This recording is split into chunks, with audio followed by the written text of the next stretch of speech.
আপুনি জানেনে কলা জাম খালে কোনটো বেমাৰ নিৰাময় হয়? অতিৰিক্ত মাংস খালে কোনটো বেমাৰ হ'ব পাৰে? কোনটো শাকে হজম শক্তি বৃদ্ধি কৰাত সহায় কৰে? এনে ধৰণৰ আৰু কিছুমান নজনা প্ৰশ্নসমূহৰ উত্তৰ জানিবলৈ আমাৰ লগতে ভিডিঅ'টোৰ শেষলৈকে থাকিব বুলি আশা ৰাখি ভিডিঅ'টো আৰম্ভ কৰিছোঁ।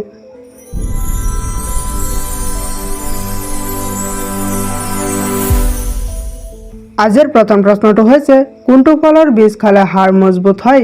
অপশ্যনসমূহ হৈছে ক আম, খ কঁঠাল, গ অমিতা, ঘ নাচপতি।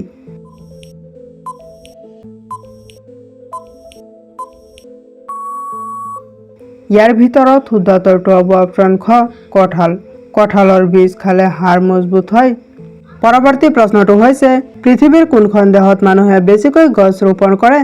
অপশ্যনসমূহ হৈছে ক ছিংগাপুৰ, খ আমেৰিকা, গ ভাৰত, ঘ চীন।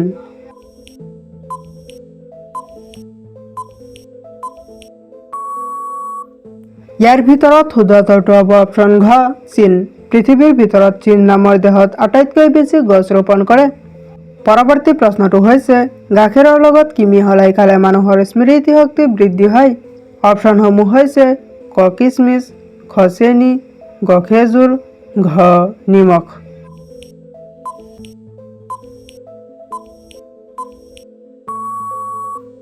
ইয়াৰ ভিতৰত শুদ্ধ উত্তৰটো হ'ব অপশ্যন গ খেজুৰ। গাখীৰৰ লগত খেজুৰ মিহলাই খালে মানুহৰ স্মৃতি শক্তি বৃদ্ধি হয়।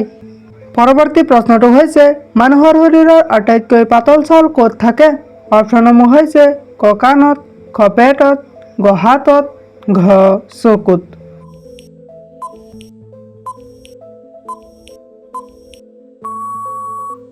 ইয়াৰ ভিতৰত শুদ্ধ উত্তৰটো হ'ব অপশ্যন ঘ চকুত।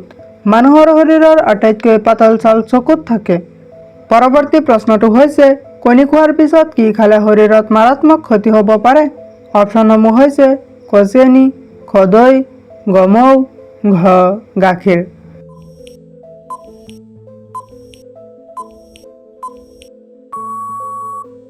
ইয়াৰ ভিতৰত শুদ্ধ উত্তৰটো হ'ব অপশ্যন ক চেনি।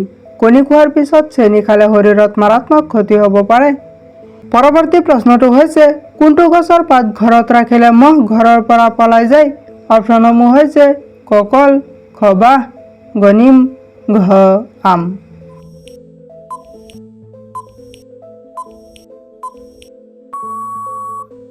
ইয়াৰ ভিতৰত শুদ্ধ উত্তৰটো হ'ব অপশ্যন গ নিম। নিম গছৰ পাত ঘৰত ৰাখিলে মহ ঘৰৰ পৰা পলাই যায়।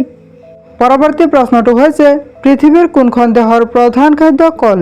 অপশ্যনসমূহ হৈছে ক ভূটান, খ নেপাল, গ উগাণ্ডা, ঘ দক্ষিণ আফ্ৰিকা।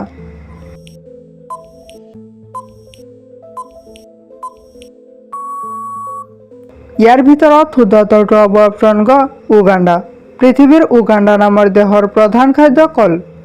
পৰৱৰ্তী প্ৰশ্নটো হৈছে BMW কোনখন দেশৰ কোম্পানী? অপশ্যনসমূহ হৈছে ক চীন, খ জাৰ্মানী, গ ভাৰত, ঘ আমেৰিকা।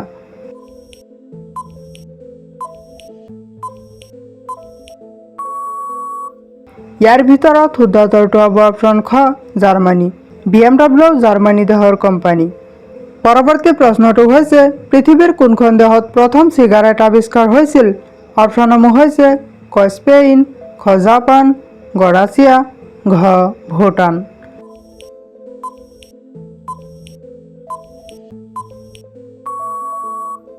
ইয়াৰ ভিতৰত শুদ্ধ উত্তৰটো হ'ব অপশ্যন ক স্পেইন। পৃথিৱীৰ ভিতৰত স্পেইন নামৰ দেশত প্ৰথম চিগাৰেট আৱিষ্কাৰ হৈছিল। পৰৱৰ্তী প্ৰশ্নটো হৈছে তেজত গ্লুক'জ বেছি পৰিমাণে থাকিলে কোনটো বেমাৰ হয়?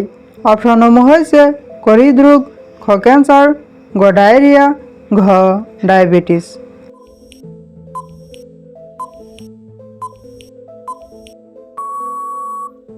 ইয়াৰ ভিতৰত শুদ্ধ উত্তৰটো হ'ব অপশ্যন ঘ ডায়েবেটিছ। তেজত গ্লুক'জ বেছি পৰিমাণে থাকিলে ডায়েবেটিছ বেমাৰ হয়।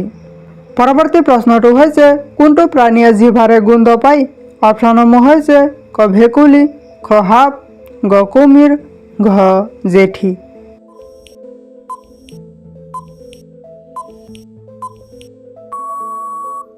ইয়াৰ ভিতৰত শুদ্ধ উত্তৰটো হ'ব অপশ্যন খ সাপ। সাপে জিভাৰে গোন্ধ পায়। পৰৱৰ্তী প্ৰশ্নটো হৈছে কোনটো শাকে হজম শক্তি বৃদ্ধি কৰাত সহায় কৰে? অপশ্যনসমূহ হৈছে ক পালেং, খ সৰিয়হ, গ লাই শাক, ঘ মানিমুনি।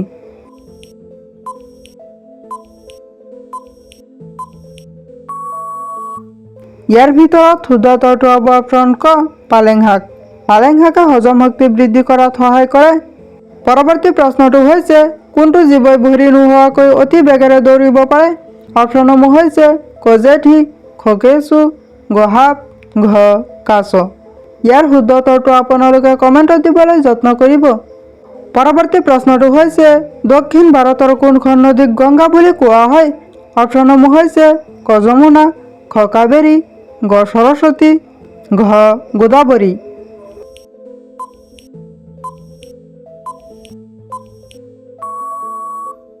ইয়াৰ ভিতৰত শুদ্ধ উত্তৰটো হ'ব অপশ্যন ক কাবেৰী।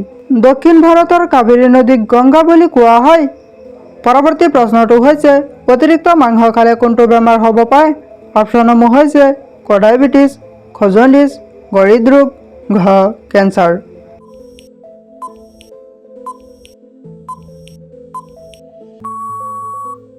ইয়াৰ ভিতৰত শুদ্ধ উত্তৰটো হ'ব অপশ্যন ঘ কেঞ্চাৰ। অতিৰিক্ত মাংস খালে কেঞ্চাৰ বেমাৰ হ'ব পাৰে। পৰৱৰ্তী প্ৰশ্নটো হৈছে কোনটো প্ৰাণীয়ে পানীত বাস কৰে কিন্তু পানী নাখায়? অপশ্যনসমূহ হৈছে ক ভেকুলী, খ মাছ, গ সাপ, ঘ কেঁকোৰা।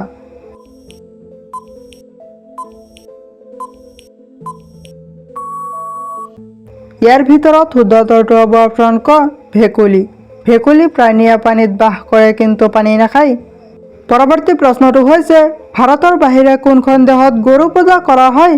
অপশ্যনসমূহ হৈছে ক চীনত, খ নেপাল, গ ছিংগাপুৰ, ঘ চৌদি আৰব।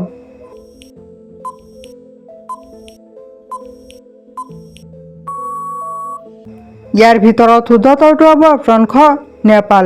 ভাৰতৰ বাহিৰে নেপালত গৰু পূজা কৰা হয়। পৰৱৰ্তী প্ৰশ্নটো হৈছে ভাৰতৰ কোনখন চহৰক সপোনৰ নগৰ বুলি কোৱা হয়? অপশ্যনসমূহ হৈছে ক বাংগালোৰ, খ দিল্লী, গ মুম্বাই, ঘ কলিকতা।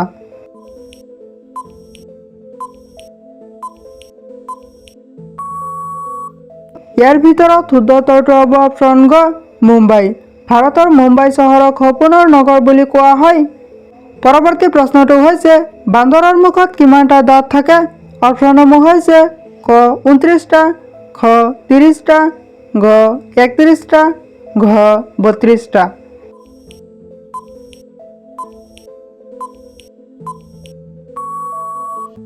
ইয়াৰ ভিতৰত শুদ্ধ উত্তৰটো হ'ব অপশ্যন ঘ 32টা।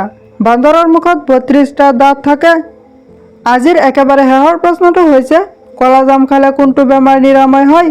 অপশ্যনসমূহ হৈছে ক হৃদৰোগ, খ উচ্চ ৰক্তচাপ, গ ডায়েবেটিছ, ঘ সকলোবোৰ।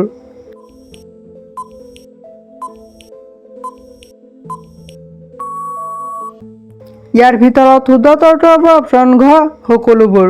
কলা জাম খালে হৃদৰোগ, উচ্চ ৰক্তচাপ, ডায়েবেটিছ এই তিনিওটা বেমাৰ ভাল হয়। ভিডিঅ'টো শেষলৈকে দেখাৰ বাবে ধন্যবাদ। যদি ভিডিঅ'টো ভাল লাগিছে তেনেহ'লে এটা লাইক কৰি দিব আৰু যদি এনেকুৱা ধৰণৰ আৰু কিছুমান নজনা প্ৰশ্নসমূহৰ উত্তৰ জানিব বিচাৰে তেনেহ'লে আমাৰ চেনেলটো ছাবস্ক্ৰাইব কৰি ৰাখিব। Thank U.